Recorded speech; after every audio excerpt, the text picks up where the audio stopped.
नमस्कार दोस्तों, मेरे चैनल रामेश्वरम भक्ति चैनल में आप सभी का हार्दिक स्वागत है। दोस्तों, आप सभी को नवरात्रि की अष्टमी तिथि की, कन्या पूजन की, दशहरा की ढेर सारी शुभकामनाएं। दोस्तों, आज हम यह वीडियो आप सभी के लिए बहुत ही खास और महत्वपूर्ण लेकर के आए हैं। इस वीडियो में आप सभी को कन्या पूजन से बहुत ही खास और ज़्यादा विशेष महत्वपूर्ण जानकारी आपको मिलेगी। तो दोस्तों, कन्या पूजन कैसे करना है, क्या करना है, कन्या पूजन में हमें किन किन बातों को ध्यान में रखना चाहिए, किस वर्ण में, किस कुल में, किस परिवार में जन्मी हुई कन्या का हमें पूजन करना चाहिए, भोजन कराना चाहिए, दान दक्षिणा देना चाहिए। तो इन तमाम महत्वपूर्ण बातों की जानकारी आपको, कन्या पूजन से विशेष जानकारी आपको हमारी इस वीडियो में मिलेगी। तो दोस्तों, आप वीडियो में मेरे लास्ट तक बने रहिएगा और वीडियो अगर पसंद आए तो चैनल को सब्सक्राइब कर दीजिएगा, वीडियो को लाइक कर दीजिएगा और कमेंट्स बॉक्स में जय माता दी जरूर लिखिएगा। दोस्तों, वीडियो में लास्ट तक आप लोग जरूर मेरे साथ बने रहिए। चलिए हम लोग सुनते हैं। तो देखिए दोस्तों, जैसे कि कन्या पूजन सभी लोग करते हैं, लेकिन हर एक बातों को सब लोग नहीं जानते हैं। किसी न किसी बात की जानकारी हमें कहीं ना कहीं किसी माध्यम से ही मिलती है और प्राप्त होती है। तो हमें उन जानकारियों को प्राप्त जरूर करना चाहिए, उन बातों को हमें जरूर जानना चाहिए। चलिए हम लोग सुनते हैं। देखिए, कई घरों में अष्टमी पूजन होता है और कई घरों में नवमी पूजन होता है। कई लोग मतलब अष्टमी में कन्या पूजन करते हैं, कई लोग नवमी में करते हैं। चढ़ती उतरती जो लोग व्रत रहते हैं, फर्स्ट और लास्ट, तो वो अष्टमी में भी कन्या पूजन करते हैं, नवमी में भी करते हैं। देखिए, ये वीडियो हमें कन्याओं को पूजन कराने से पहले, भोजन कराने से पहले जरूर सुन लेना चाहिए और समझ लेना चाहिए। जिन घरों में कन्या पूजन होता है और विधि विधान से कन्या का पूजन किया जाता है, तो उस घरों में बहुत कुछ प्राप्त हो सकता है। जैसे कि महर्षि वेद व्यास जी महाराज ने ऐसा खुद ही लिखा है कि अगर कन्या कितनी आयु की होनी चाहिए, तो कन्या का आयु कितना होना चाहिए। जैसे कि 5 से लेकर के 7 साल या 8 साल की कन्याओं का पूजन हमें करना चाहिए। 7 साल, 5 साल, 8 साल तक की कन्याओं को हमें भोजन कराना चाहिए, दान दक्षिणा देना चाहिए, पाँव पखारना चाहिए नवरात्रि में। तो इन्हीं उम्र की कन्याओं का पूजन हमें करना चाहिए। इन बातों को जरूर ध्यान में हमें रखना होगा और नियम पूर्वक कन्याओं का पूजन करना चाहिए, निष्ठा पूर्वक पूजन करना चाहिए। देखिए, जब कन्या आपके घर में प्रवेश करती है, पैर आपके घर में कदम चरण अपना रखती हैं, तो पहले उनके चरण को धोना चाहिए। किसी थाली में या फिर किसी पात्र में उनके चरण को धोना चाहिए। उनके चरण यानी जिसको बोला जाता है कि पाँव पखारना, यानी कन्या का माता दुर्गा के रूप में उनका पाँव पखारना चाहिए।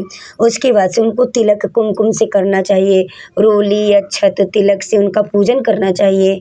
उसके बाद से उन्हें भोजन कराना चाहिए, वस्त्र दान देना चाहिए। जो लोग मतलब आप लोग जो कुछ दान में देते हैं, उन्हें ऐसा आप लोग देना चाहिए। और कन्या के भोजन में उस दिन, नवरात्रि के कन्या पूजन के भोजन में आपको चना और हलवा पूड़ी, इन सभी चीज़ों को ज़रूर मतलब भोजन में शामिल करना चाहिए। तो भोजन में आपको खीर, पूड़ी, हलवा, चना, ये सभी चीज़ें ज़रूर रखना चाहिए। आप लोग मिष्ठान, मिठाई जो भी रखना चाहते हैं अपना सामर्थ्य के अनुसार रख सकते हैं, भोजन करा सकते हैं। लेकिन बाद में उस कन्या को दान दक्षिणा दे करके, वस्त्र दे करके विदा करना चाहिए। अब चलिए हम सुनते हैं कि वो ऐसी किस वर्ण की कन्या है, किस परिवार में जन्मी हुई कन्या है, जिनका हमें कन्या पूजन करना चाहिए। देखिए, नियम पूर्वक और निष्ठा पूर्वक अगर कन्या का पूजन जिस घर में हो जाए, उस घर में किसी चीज़ की कभी कमी नहीं आ सकती है। ऐसे कन्या के पूजन से व्यक्ति सांसारिक चक्र से भी छुटकारा पा सकता है और भगवान में प्रेम की प्राप्ति भी पा सकता है। धर्म, अर्थ, काम, मोक्ष, चारों फलों को वो फ्री में, मुफ्त में, यानी मनुष्य प्राप्त कर सकता है। कन्या पूजन का बहुत ज़्यादा विशेष महत्व है, बहुत ही नियम पूर्वक है। तो अब चलिए सुनते हैं कि कौन से वर्ण की कन्या है जिन्हें हमें पूजन करना चाहिए। देखिए, अब बात ये होती है कि किसी को ये होता है कि हमें यानी धन की प्राप्ति चाहिए, किसी को ये होता है कि हमें हमारे बच्चे पढ़ नहीं रहे, पढ़ने में मन नहीं लगा रहे हैं, तो हमें हमें उस चीज़ की प्राप्ति चाहिए कि हमें हमारे बच्चों को विद्या की प्राप्ति हो। और बहुत से लोग ऐसे हैं जिनको यानी रोग से, कष्ट से घिरे हुए हैं, तो वो लोग सोचते हैं कि हमारा रोग दूर हो जाए, कष्ट दूर हो जाए, संकट दूर हो जाए।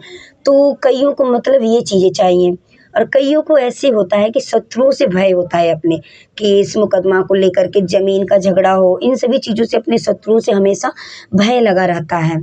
तो दुर्गा माता देखिए अपने शत्रुओं के भय से भी निपटारा कराने वाली हैं।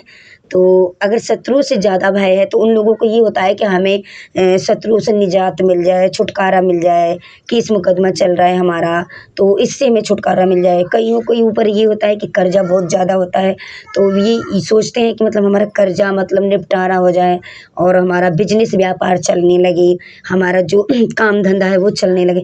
तो देखिए इस तरह के सभी निजात आपको इसमें मिलेंगे कन्या पूजन में।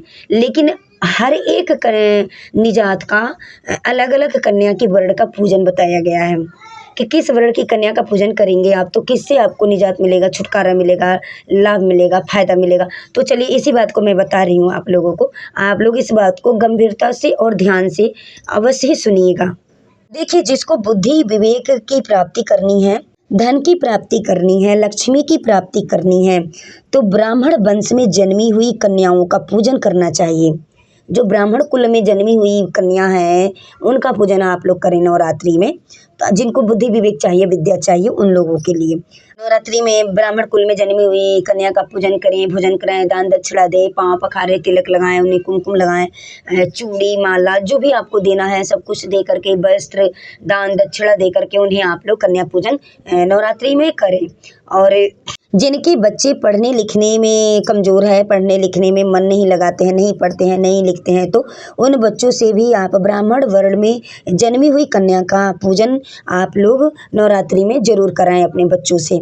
तो उससे बुद्धि विवेक होगी उनकी और सरस्वती माता प्रसन्न होंगी, तो उन बच्चों के पास विद्या प्राप्त होगी, बुद्धि प्राप्त होगी, विवेक प्राप्त होगी। ये सब चीज़ें सरस्वती माता के देन से ही मिलती है। जिन लोगों को शत्रुओं से अपने भय है, शत्रुओं से निजात पाना है, तो ऐसे लोगों को क्षत्रिय कुल में जन्मी हुई कन्या का पूजन करना चाहिए। जो क्षत्रिय कुल में जन्मी हुई कन्या है उनका आप लोग चरण स्पर्श करें, पाँव पखारें, तिलक लगाएं, कुमकुम करें, अक्षत रोली और फूल माला जो भी आप लोगों को देना है करना है, उन सभी चीज़ों को आप लोग दे करके कन्या पूजन भोजन करा करके नवरात्रि में क्षत्रिय कुल में जन्मी हुई, क्षत्रिय वंश में जन्मी हुई कन्या का आप लोग पूजन करें। जिनको शत्रुओं से है उन लोगों के लिए बता रही हूँ कि क्षत्रिय कुल की जन्मी हुई कन्या का पूजन करना चाहिए। 5 से 7 साल 8 साल की उम्र की कन्या होनी चाहिए, इससे ज़्यादा की कन्याओं की उम्र की पूजन नहीं की जाती है। और 5-7 इससे भी छोटी कन्या हो तो वो भी ठीक है, लेकिन 8 साल से ऊपर की कन्या को पूजन में शामिल मत करिएगा आप लोग। अब किसी के व्यापार व्यवसाय या फिर किसी का दुकानदारी या फिर किसी का कारोबार बार बार बंद होता है, ठप होता है, रुकता है, चलता है, कर्जा बढ़ता है, काम नहीं चलता है, बहुत सारी समस्याएं होती हैं, कर्जा बढ़ जाता है, कर्जा चुक नहीं पाता है, तो ऐसे लोगों को वैश्य वंश में जन्मी हुई, वैश्य कुल में जन्मी हुई कन्याओं का पूजन करना चाहिए नवरात्रि में। और उन्हें भोजन कराना चाहिए, पाँव पखारना चाहिए, अक्षत, कुमकुम, तिलक, रोली, चंदन, इन सभी चीज़ों से उन लोगों को पूजन करना चाहिए और दान दक्षिणा दे करके विदा करना चाहिए। और जिन लोगों के शरीर में, चतुर्थ वर्ण की बात बता रही हूँ मैं, जिन लोगों के शरीर में रोग है, कष्ट है, दुख है, व्याधि है, शरीर में दर्द है, घुटने में दर्द है, तमाम जगह पे उन लोगों को कष्ट है शरीर में, मतलब अपने शरीर से जिनको कष्ट है, ऐसे लोगों को शूद्र परिवार में जन्मी हुई, शूद्र कुल में जन्मी हुई कन्या का पूजन करना चाहिए, पाँव पखारना चाहिए, उनका तिलक करना चाहिए, चंदन, कुमकुम, अक्षत से उनका पूजन करना चाहिए, फूल माला से पूजन करना चाहिए, वस्त्र, दान, दक्षिणा, मुद्रा, इन सभी चीज़ों से शूद्र परिवार की, शूद्र कुल में जन्मी हुई कन्या का पूजन करें। जिनके शरीर में रोग कष्ट है, दुख है, वो सब दूर हो जाएंगे। इन सभी चीज़ों को हमने जो आपको इस वीडियो में बताया बिल्कुल सत्य है।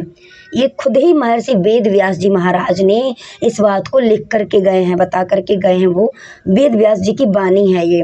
तो दोस्तों उम्मीद करती हूँ कि आप कन्या पूजन से संबंधित इन सभी बातों की जानकारी आप लोग अच्छे से समझ चुके होंगे, जान चुके होंगे। इसी तरह से आप लोग कन्या पूजन करिएगा। दोस्तों वीडियो अगर पसंद आए तो चैनल को सपोर्ट करिएगा। वीडियो में लास्ट तक बने रहने के लिए आप सभी को मेरे तरफ से दिल से बहुत बहुत धन्यवाद।